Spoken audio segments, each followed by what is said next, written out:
एक बार खुशीराम नाम का एक किसान था जो कि बहुत बुद्धिमान और नेक इंसान था। उसके पास बहुत अधिक जमीन थी जिसमें वह अनाज पैदा करता था। खुशीराम के 3 बच्चे थे। एक बार वह सोचता है कि इस संपत्ति को उसका कौन सा बच्चा संभाल सकता है।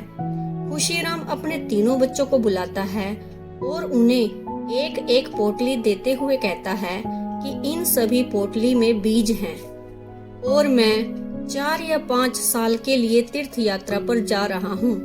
आप लोग इस बीज को संभाल कर रखना। जब मैं वापस आऊंगा तो मुझे यही बीज लौटा देना। खुशीराम के जाने के बाद उसके बच्चे अपनी अपनी पोटली को संभाल कर रखते हैं। धीरे धीरे समय बीतता है। 5 वर्ष के बाद जब खुशीराम वापस अपने गांव आता है और अपने तीनों बच्चों को बुलाकर अपनी दी हुई पोटली को मांगता है। सबसे पहले बड़े बेटे से कहता है कि आप पोटली को वापस करो।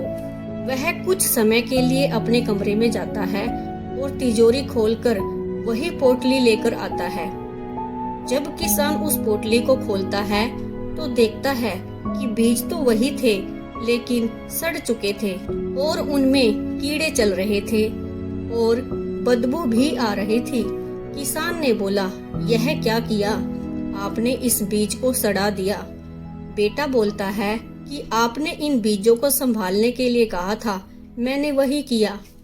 अब खुशीराम अपने दूसरे बेटे को बुलाता है और उससे अपनी दी हुई पोटली वापस मांगता है।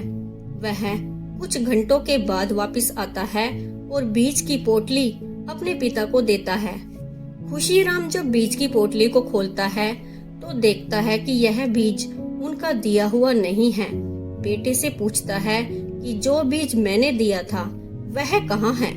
बेटे ने जवाब दिया, पिताजी, जब तक आप वापस आते यह बीज सड़ जाता, इसीलिए मैंने उसको बाजार में बेच दिया। आज जब आपने वापस मांगा तो बाजार से दूसरा बीज खरीद कर लाया हूँ। अब किसान अपने तीसरे लड़के को बुलाता है और उससे कहता है कि उसका दिया हुआ बीज वापस करे। तीसरा लड़का अपने पिता को अपने साथ ले जाता है और खेत में लगी लहलहाती फसल को दिखाता है और कहता है, ये रहा आपका बीज।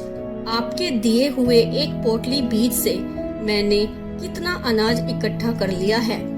वह अपने पिता को एक कमरे में लेकर गया और अनाज को दिखाया और बोला, यह अनाज आपके दिए हुए बीज के ही हैं। वह अपने पिता को बताता है कि मेरे पास इस बीज को सुरक्षित रखने का कोई और साधन नहीं था।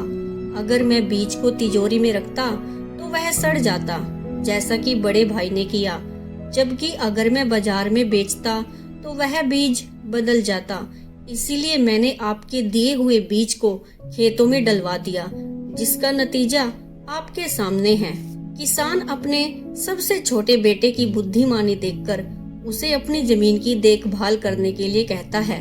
इस प्रकार से धीरे धीरे वह उन्हीं खेतों से अत्यधिक अनाज उत्पन्न करने लगता है, जिससे उसके गांव के लोग उसके पास से अनाज लेकर जाने लगे। Thanks for watching.